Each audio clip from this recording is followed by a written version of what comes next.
વડોદરા હવે એક એવો મુદ્દો વડોદરાનો કે જેમાં જે સાંસદ છે રંજનબેન ભટ્ટ, જે વર્તમાન સાંસદ છે અને ભારતીય જનતા પાર્ટીના આગામી સમયની લોકસભાની ચૂંટણીના ઉમેદવાર પણ છે, તેમણે જે જ્યોતિબેન પંડ્યા છે તેમના વિરુદ્ધ નિવેદન આપ્યું છે. તેમણે કહ્યું છે કે જ્યોતિબેન પંડ્યાને ઉશ્કેરવામાં આવ્યા હોઈ શકે છે. આપને જણાવી દઈએ કે જ્યોતિબેન પંડ્યાએ રંજનબેન ભટ્ટ વિરુદ્ધ નિવેદન આપ્યું હતું કે ભારતીય જનતા પાર્ટીએ અન્ય કોઈને ઉમેદવારી કરવા માટે મોકો આપવો જોઈતો હતો, કારણ કે રંજનબેન ભટ્ટનું જે કામ છે તે વડોદરામાં સારું નથી.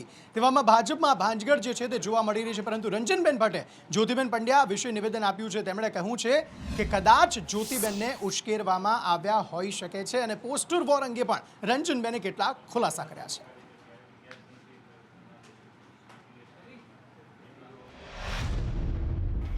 ત્રીજી વાર સેવા કરવાની તક આપી છે. ક્યાંક ને ક્યાંક આ બેઠક ઉપર ક્યાંક નારાજગી છે, ક્યાંક ખુશી પણ છે. આ બધાની વચ્ચે જીત કેવી રહેશે? સરળ રહેશે કે થોડી કઠિન રહેશે? વડોદરા લોકસભા એ દેશના પ્રધાનમંત્રી આદરણીય નરેન્દ્રભાઈ મોદીજીની કર્મભૂમિ છે અને વડોદરા લોકસભાના તમામ મતદારો આદરણીય પ્રધાનમંત્રીશ્રીને પ્રેમ કરવાવાળો મતદાર છે. કાર્યકર્તા ભારતીય જનતા પાર્ટીના સમર્પિત કાર્યકર્તા છે. વડોદરા લોકસભા ઉમેદવારી જાહેર થઈ પછી જે થોડો આમ કકળાટ થયો એ ઊભો કરવામાં આવેલો હતો,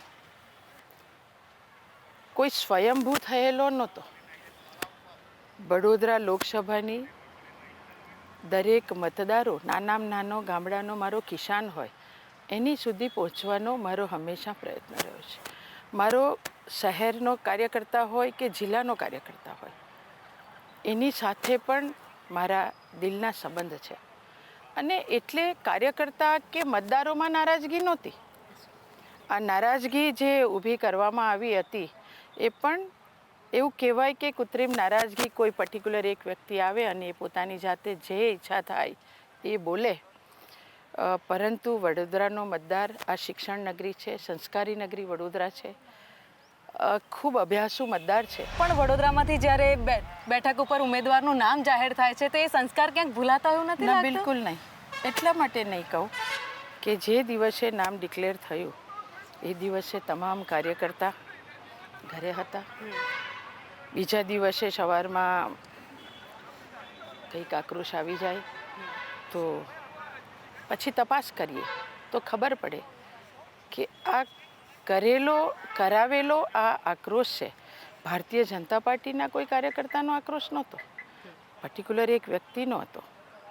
એટલે આ જે છે એ કરાવેલો આક્રોશ વડોદરાના લોકો સમર્પિત ભારતીય જનતા પાર્ટી અને મોદીજી સાથે છે, એમની બેન સાથે છે.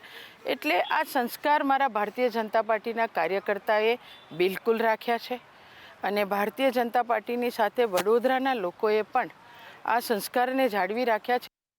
મારા સહયોગી ભાવિનીએ રંજનબેન સાથે 1 to 1 વાતચીત કરી અને રંજનબેને અનેક મહત્વના ખુલાસા જે છે તે આ મામલે પોસ્ટર વોર અંગે પણ કર્યા અને અન્ય બાબતે પણ અનેક ખુલાસા કર્યા છે.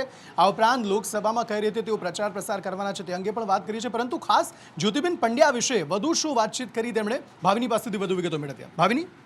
અંકિત, વડોદરા લોકસભા બેઠક જે ભાજપનો ગઢ માનવામાં આવે છે, એવું કહેવાય કે કોઈ પણ વ્યક્તિને ભાજપમાંથી ઉમેદવારી આપવામાં આવ્યા બેઠક ઉપર તો એ જીતી જાય છે. પરંતુ તેમ છતાં આ વખતે ત્રીજી વાર રંજનબેન ભટ્ટને આ બેઠક ઉપરથી રિપીટ કરવામાં આવ્યા છે. બંને વખત વધુ લીડથી રંજનબેન આ બેઠક ઉપર જીતી ચૂક્યા છે. જોકે તેવામાં ત્રીજી વાર ટિકિટ આપતાની સાથે જ જે દિવસે ટિકિટ 13 તારીખે જાહેર કરવામાં આવી ત્યારે તો માહોલ બહુ સારો દેખાયો હતો વડોદરામાં. લોકોએ તેમને સ્વાગત કર્યું, આવકાર્યા, આ સાથે જ લોકોએ અભિનંદન પણ પાઠવ્યા. પરંતુ રાતમાં એવો એક ખેલ ખેલાયો કે બીજા દિવસથી જ વિરોધનો સૂર શરૂ થઈ ગયો અને પૂર્વ જે મેયર છે વડોદરાના ત્યાં જ્યોતિ પંડ્યા, જેમણે વિરોધ કર્યો હતો ને એવું કહ્યું હતું કે અન્ય કોઈ વ્યક્તિને પણ મોકો આપવો જોઈએ વડોદરા લોકસભા બેઠક પરથી ચૂંટણી લડવા માટે. અને ત્યારબાદ જ્યારે આ સવાલ મેં રંજનબેનને કર્યો તો રંજનબેને એવું કહ્યું કે આ કોઈક ષડયંત્ર હોવું જોઈએ, તેમને ઉશ્કેરવામાં આવ્યા છે કારણ કે એક જ રાતમાં આ વસ્તુ શક્ય નથી. અને જ્યારે પોસ્ટરની વાત કરી ત્યારે પણ એમણે એવું કહ્યું હતું કે આ કોઈ પાર્ટીનો વ્યક્તિ નથી, અન્ય પાર્ટીનો વ્યક્તિ છે જે આખું ષડયંત્ર કરી રહ્યો છે અને ભાજપ સામે લોકોમાં વિરોધ થાય, આ સાથે જ લોકોમાં આક્રોશ આવે તે રીતે રંજનબેનનું નિવેદન હતું. જી આભાર સમગ્ર માહિતી આપવા માટે. તો રંજનબેન ભટ્ટે આ કહ્યું છે અને સાથે જ્યોતિબેન પંડ્યા છે તેમને પક્ષમાંથી સસ્પેન્ડ પણ કરી દેવામાં આવ્યા અને સાથે રંજનબેને એવું કહ્યું છે કે ઉશ્કેરવાનું કામ જે છે જ્યોતિબેનને કોઈએ કર્યું છે. વેલ, જોવાનું રહ્યું કે આગામી સમયમાં તેના કોઈ ઘેરા પ્રત્યાઘાતો જે છે તે રંજનબેન સામે અહીં પડે છે કે નહીં. સમાચારો તરફ આગળ વાત કરીએ તો છેલ્લા ઘણી વખતથી ઈડી જે છે તે અરવિંદ કેજરીવાલ જે દિલ્હીના મુખ્યમંત્રી છે તેમને સમન્સ પર સમન્સ આપી રહ્યું હતું, પરંતુ દરેક સમન્સના આમ આદમી પાર્ટીએ એ રીતે જવાબ આપી દીધા કે ઈડી સમન્સ આપી રહ્યું છે માત્ર ને માત્ર અરવિંદ કેજરીવાલની ધરપકડ કરવા માટે. તેવામાં દરેક સમન્સના જવાબ આપીને એ ધરપકડથી બચવા માટેના સતત પ્રયત્નો આમ આદમી પાર્ટી કરતી હતી, પરંતુ હવે આખરે અરવિંદ કેજરીવાલની ધરપકડ કરી લેવામાં આવી છે અને રાઉઝ એવન્યુ કોર્ટમાં તેમને રજૂ કરવામાં આવે છે. 10 દિવસના રિમાન્ડની માંગણી કરવામાં આવી છે અને અત્યારે કોર્ટમાં આ સમગ્ર મામલે દલીલો પણ થઈ રહી છે. આખરે કયા પ્રકારની માહિતી જે છે તે આ સમગ્ર મામલાને લઈને મળી રહી છે, અજય યાદવ પાસેથી વધુ વિગતો મેળવીએ. અજય. देखिए, निश्चित तौर पे इस मामले को लेकर के दोनों पक्षों की तरफ से दलीलें पूरी की जा चुकी हैं. ईडी की तरफ से 28 पन्नों की एक दलील पेश की गई है जिसमें अरविंद केजरीवाल को ही किंगपिन बताया गया है और साथ ही साथ ये भी बताया गया है कि 2 बार कैश का लेन देन हुआ है. एक साउथ कार्टेल से लेन देन हुआ है, दूसरा गोवा कार्टेल से लेन देन हुआ है. तो साउथ कार्टेल में के कविता जो कि अभी ईडी की गिरफ्त में है और फिलहाल जो दिल्ली का ईडी कार्यालय है दफ्तर है वहीं पर वो सलाखों के पीछे हैं. उनकी तरफ से 100 करोड़ के लेन देन की बात की गई है, जबकि 45 करोड़ के लेन देन गोवा के जो विधानसभा चुनाव हुए थे उसमें इस्तेमाल करने की बात की गई थी. इसको भी कैश के जरिए लिया गया था और इस तरह से ईडी ने यह साबित करने की कोशिश की है कि करीब 600 करोड़ रुपए का मुनाफा या कह सकते हैं कि इलीगल तरीके से पैसे की उगाही की गई है, जिसमें साउथ लॉबी और खास करके जो शराब माफिया हैं अलग अलग विजय नायर और दूसरे शराब माफियाओं के जरिए आम आदमी पार्टी को या कह सकते हैं कि सीधे तौर पे फायदा पहुंचाए हैं. वहीं पर अभिषेक मनु सिंघवी और दूसरे जो वकील हैं अरविंद केजरीवाल, उनकी तरफ से दलील दी गई कि ईडी बार बार कह रही है कि उसके पास सारे सबूत हैं. जब सारे सबूत हैं तो ऐसे में गिरफ्तारी करने की ज़रूरत क्या हुई. और साथ ही साथ ये भी आरोप लगाया गया कि चूंकि Arvind Kejriwal sitting chief minister हैं, ऐसे में उनकी गिरफ्तारी से कम जो विधानसभा स्पीकर है उनकी अनुमति लेनी चाहिए. और साथ ही साथ ये भी आरोप लगाया गया कि जो प्रोटोकॉल किसी सीएम की गिरफ्तारी से पहले होना चाहिए वो प्रोटोकॉल का पालन नहीं किया गया. तो सुनवाई पूरी हो चुकी है, किसी भी वक्त फैसला आ सकता है. ईडी की तरफ से 10 दिन की रिमांड मांगी गई है. देखना ये होगा कि कितने दिन की रिमांड मिलती है या अरविंद केजरीवाल को कोई राहत मिलती है. જી અજય, શુક્રિયા સારી જાણકારી દેને કે लिए કે 10 દિવસના રિમાન્ડની માંગણી કરવામાં આવી છે અને જોવાનું રહ્યું કે રિમાન્ડ મળે છે કે નથી મળતા કે પછી કયા પ્રક્રિયામાં આગળ વધે છે કોર્ટ. પરંતુ આ સમગ્ર તમામની વચ્ચે આમ આદમી પાર્ટીના જે કાર્યકર્તાઓ છે અને આમ આદમી પાર્ટીના જે પ્રવક્તા છે તેમણે તો કહ્યું છે કે જો ધરપકડ થાય છે અને જેલમાં પણ જાય છે અરવિંદ કેજરીવાલ તો તે જેલની અંદરથી સરકાર ચલાવશે દિલ્હીની, તેવું તેમણે કહ્યું છે. આ તમામની વચ્ચે સરદારબાગ ખાતે અમદાવાદમાં આમ આદમી પાર્ટીના જે કાર્યકરો છે તેમાં કોંગ્રેસના કાર્યકરો પણ જોડાયા હતા અને વિરોધ નોંધાવ્યો હતો. અરવિંદ કેજરીવાલની જે ધરપકડ કરવામાં આવી તે મામલાને લઈને રીતસરનો જે અહીંયા આમ આદમી પાર્ટીના કાર્યકર્તાઓ હતા અને કોંગ્રેસના કાર્યકર્તાઓ પણ તેમાં જોડાયા હતા અને રીતસરનો વિરોધ અહીંયા કર્યો હતો. અહીંયા પોલીસે રીતસરની ટીંગાટોળી કરી હતી અને આ તમામ કાર્યકરોની અટકાયત કરી લેવામાં આવી હતી.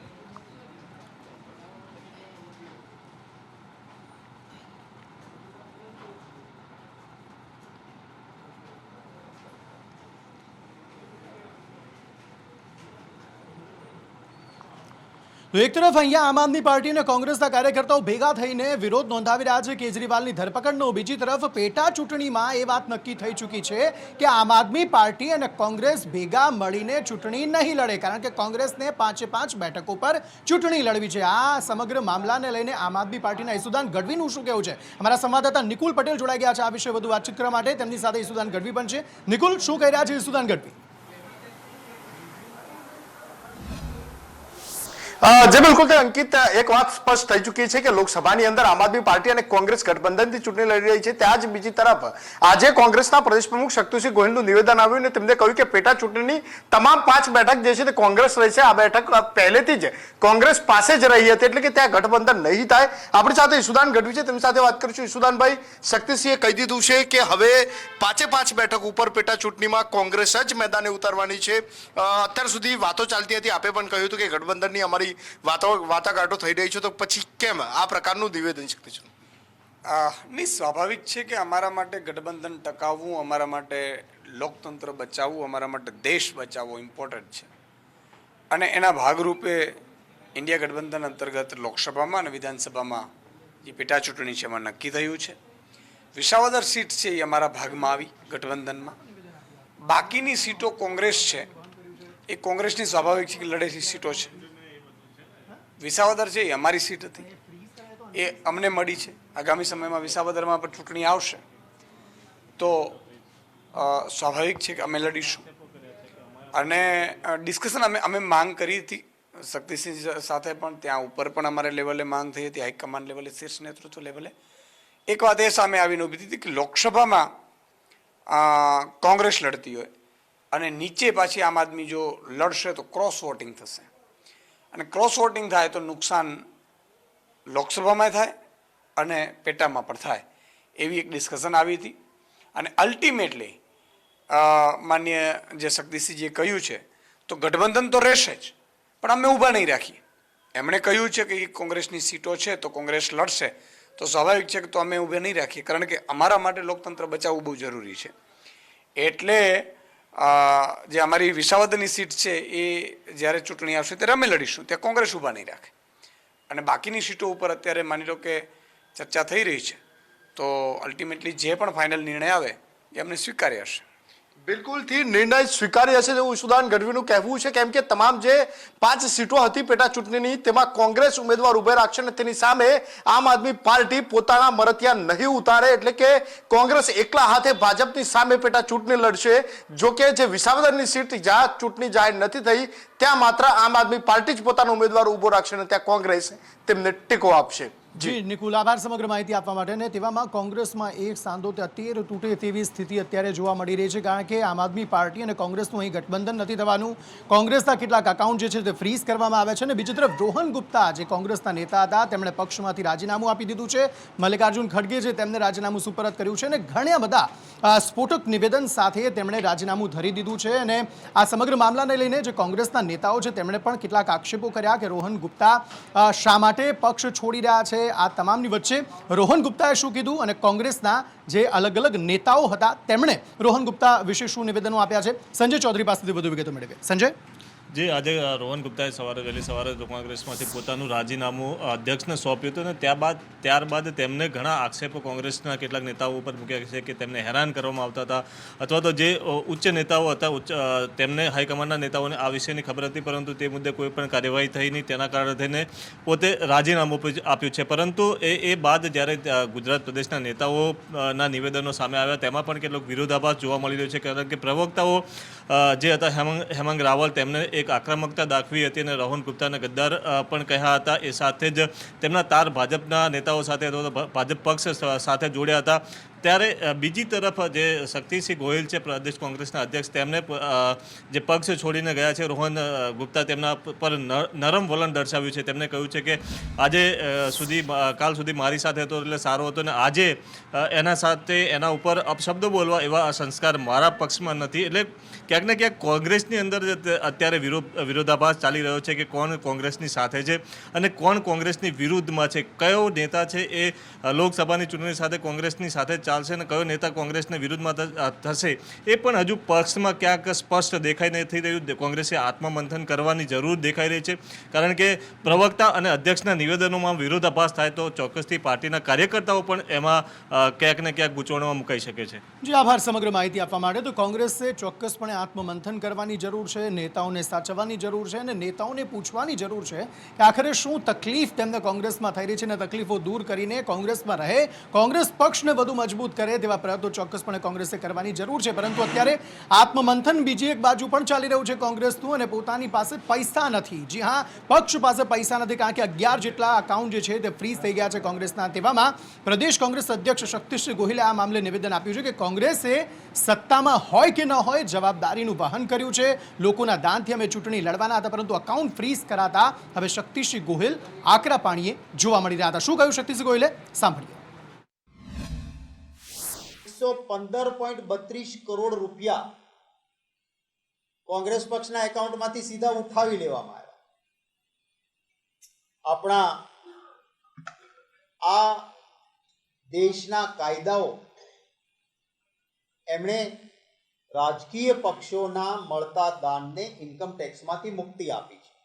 ભારતીય જનતા પાર્ટી સહિત એક પણ રાજકીય પક્ષ એ ઇન્કમ ટેક્સ નથી ભરતો. 7 વર્ષ પછી ચૂંટણી માથા ઉપર આવી ગઈ ત્યારે 2017-18માં તમે 14,49,000 રૂપિયા રોકડા કેમ લીધા હતા? આ મોટો ગુનો થઈ ગયો છે. એટલા માટે તમારું એકાઉન્ટ ફ્રીઝ કરીએ છીએ. 11 ખાતાઓ ફ્રીઝ કર્યા અને કહ્યું કે તમારે 210 કરોડ 25 લાખ રૂપિયા ભરવાના છે પેનલ્ટી. શું કામ? કે તમે રોકડા 14 લાખ અને 49,000 કેમ લીધા? જવાનો ડર એ આ તાનાશાહને શક્તિભાઈએ કહ્યું એ તો કરાવે જ છે, પણ હજુ ચૂંટણી દરમિયાન આના કરતા પણ ખતરનાક ખેલ એ ખેલશે એવો અમને અંદેશો છે. બીજી તરફ કોંગ્રેસે આ સમગ્ર મામલે એટલે કે અકાઉન્ટ ફ્રીઝ કરાયા તેને લઈને નિવેદન આપ્યું. બીજી તરફ આક્ષેપ પ્રતિ આક્ષેપનો દોર લોકસભા ચૂંટણીને લઈને પણ જામેલો જોવા મળી રહ્યો છે. અમિત ચાવડા કોંગ્રેસના નેતા અને કોંગ્રેસના આગામી સમય લોકસભા ચૂંટણીના ઉમેદવાર પર છે. તેમણે પણ આક્ષેપ પ્રતિ આક્ષેપ કર્યા છે. આણંદ કોંગ્રેસના લોકસભાના ઉમેદવાર છે તેઓ, અને તેમણે આક્ષેપ કર્યા છે કે ભાજપ જે છે સરકારની તમામ જે ગેરંટી છે તે માત્ર ને માત્ર જુમલા છે. આખરે શું કહ્યું અમિત ચાવડાએ? ગૌતમ પાસેથી વધુ વિગતો મેળવે. ગૌતમ, ચોક્કસથી ગઈકાલથી જે પ્રમાણે તેમની જાહેરાત થઈ છે ઉમેદવાર તરીકેની, ને ત્યારથી તેઓ એક્શન મોડમાં આવી ચૂક્યા છે. ને એક્શન મોડમાં આવેલા અમિત ચાવડા જે છે તે આક્રમક નિવેદનો માટે ખૂબ જ જાણીતા છે, અને એ પ્રમાણેના આક્રમક નિવેદનો સાથે જે મેદાનમાં ઉતરી ચૂક્યા છે. તેમણે ભાજપ ઉપર ખૂબ જ આકરા પ્રહારો જે છે તે કર્યા હતા, જે અંતર્ગત કહી શકાય કે તેમને જુમલાવાદી સરકાર જે છે તે પ્રકારની વાત કરી હતી, અને જે ચીનમાં ધ્રુવીકરણ થઈ રહ્યું છે તે મુદ્દે પણ બોલવાનો ઇનકાર કરી રહ્યા છે તે પ્રકારની વાત સાથેના આક્ષેપો જે છે તે શાસક પક્ષ ઉપર કર્યા હતા. અને આ પ્રકારના આક્ષેપો વારંવાર તેઓ કરતા હોય છે, અને વધુ એક વખત આ પ્રકારના આક્રમક મૂડ સાથે અમિત ચાવડા દેખાઈ રહ્યા છે. જી આભાર સમગ્ર માહિતી આપવા માટે. સમાચારો તરફ આગળ વાત કરીએ તો આ વાત અમિત ચાવડાની કરી. હવે વાત ગેનીબેન ઠાકોરની કરીએ. સ્ફોટક નિવેદનો માટે જાણીતા છે ગેનીબેન ઠાકોર, અને ગેનીબેન ઠાકોરે હવે બનાસ ડેરીના ચેરમેન માટે આક્ષેપો કરી લીધા. ગેનીબેને નામ લીધા વગર શંકર ચૌધરી પર નિશાન સાધ્યું છે અને કહ્યું છે કે છેલ્લા 5-10 વર્ષથી સહકારી માળખું એક વ્યક્તિ માટે જ છે, અને એક વ્યક્તિનો રાજકીય રોટલો શેકવા સહકારી માળખું જે છે તે તૈયાર થઈ રહ્યું છે. ડીસા ક્ષેત્રમાં યોજાયેલી સભામાં ગેનીબેન ઠાકોરે આ નિવેદન આપ્યું હતું.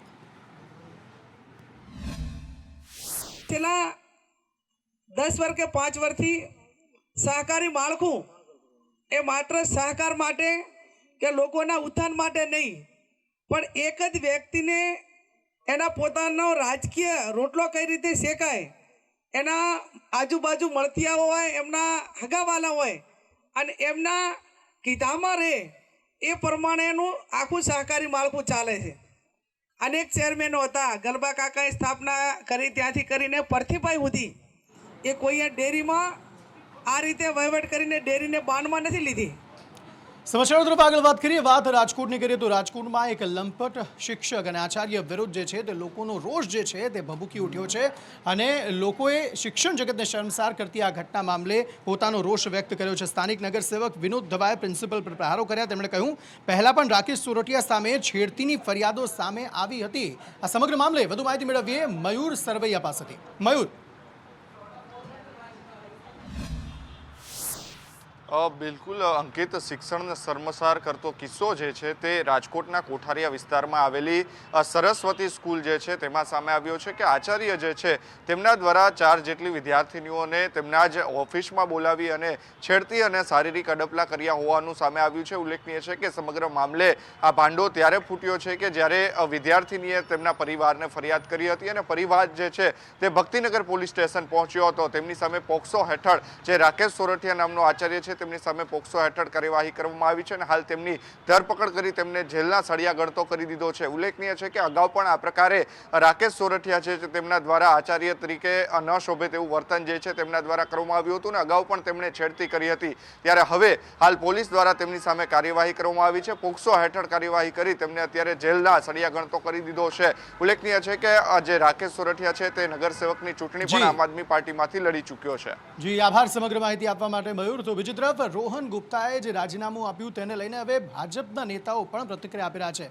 પ્રવક્તા યમલ વ્યાસે તેમના માટે કહ્યું છે કે કોંગ્રેસ જે છે તે હવે તૂટી રહી છે, અને કોંગ્રેસના જે નેતાઓ છે તે ભાજપના વિકાસની રાજનીતિ તરફ વધુ પ્રેરાઈ રહ્યા છે, અને વધુ ને વધુ નેતાઓ જે છે તે ભારતીય જનતા પાર્ટીમાં જોડાઈ રહ્યા છે. યમલ વ્યાસે શું કહ્યું સાંભળીએ.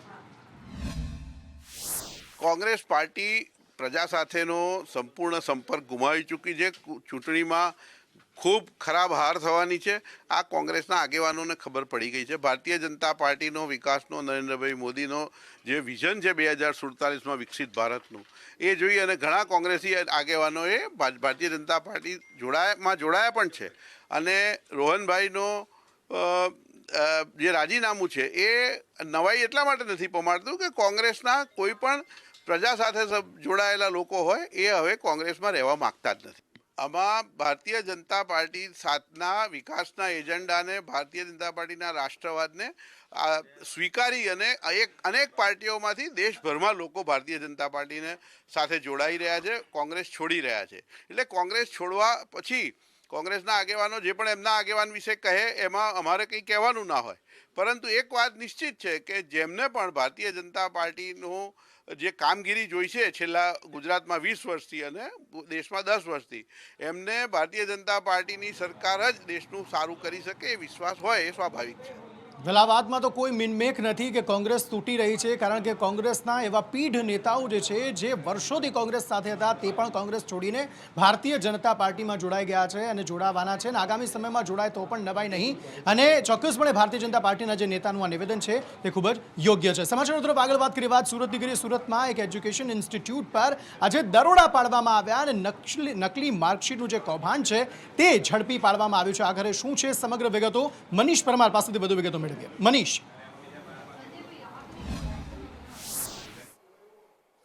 જી બિલકુલ, વાત કરીએ તો સુરતના સિંગનપુર વિસ્તારમાંથી આ નકલી માર્કશીટ બનાવવાનું સમગ્ર કૌભાંડ ઝડપાયું છે. વાત કરીએ તો સુરતના સિંગનપુર વિસ્તારમાં રહેતા જે યુવક છે તેને કેરળ ભણવા જવાનું હતું, પરંતુ તેની માર્કશીટ નકલી હોય કેરળ યુનિવર્સિટી તરફથી તેની ધરપકડ કરવામાં આવી હતી અને તેની માતાએ સુરત આવીને અરજી કરી હતી કે તેના દીકરાની માર્કશીટ છે તે નકલી નીકળી હતી. સમગ્ર મામલે માર્કશીટ જ્યાં બનાવી હતી ત્યાં ગાડી દરોડા પાડવામાં આવ્યા હતા અને એક આરોપીને એરેસ્ટ કરવામાં આવ્યો હતો. તેની પૂછપરછ કરવામાં આવી હતી અને તેની ઓફિસમાંથી કુલ 127 જેટલી માર્કશીટ મળી આવી હતી. તપાસ કરવામાં આવી રહ્યું હતું કે તેણે આ 127 માર્કશીટ ક્યાં બનાવી હતી. તો તેને જણાવ્યું હતું કે જોનપુરના કોઈ યુવક પાસેથી તેને માર્કશીટ બનાવી હતી, કુરિયર મારફતે આ માર્કશીટ મંગાવી હતી.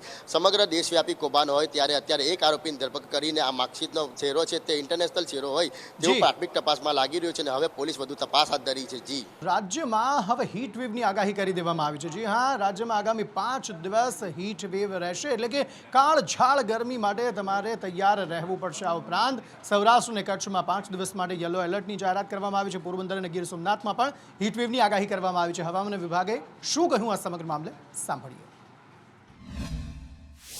रिपोर्ट हुआ है जिसमें पोरबंदर में जो है एक रिपोर्ट हुआ है हीट वेव एंड दूसरा सीवियर हीट वेव जो है गिर सोमनाथ में रिपोर्ट हुआ है. साथ ही साथ अगर हम बात करते हैं वार्निंग्स की आगे आने वाले हफ्ते में, तो अगले 5 दिनों के लिए जो है हीट वेव की वार्निंग दी गई है सौराष्ट्र और कच्छ एरिया में, जिसमें से मुख्य तौर पर जो डिस्ट्रिक्ट्स हैं अगले 3 दिन के लिए जो है कच्छ, पोरबंदर, जूनागढ़, गिर सोमनाथ, अमरेली तथा राजकोट, एंड चौथे दिन से जो है दीव को भी शामिल किया गया. चौथे एंड 5वें दिन जो है हीट वेव